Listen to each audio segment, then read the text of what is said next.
o chefe de máquinas. Se eu colocar uma máquina para atender a Lila, para atender qualquer outra de vocês, ele vai vir em Cambira e vai me prender, porque fizeram uma denúncia.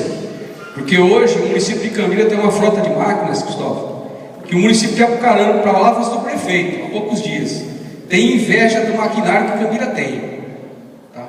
Dentro de 1 ano e 6 meses de mandato, a gente trouxe 17 equipamentos, contando com 2 niveladoras novas, caminhão caçamba, moto reto escavadeira para atender a agricultura. E o prefeito que corre atrás, os vereadores que correm atrás, depois é denunciado, porque vai colocar uma máquina para arrumar um carregador para vocês, para arrumar uma estrada. Então Cambira, gente, está uma vergonha. Enquanto não tiver uma nova eleição, para vocês poderem escolher um prefeito assim, você vai administrar. E quem passou, passou.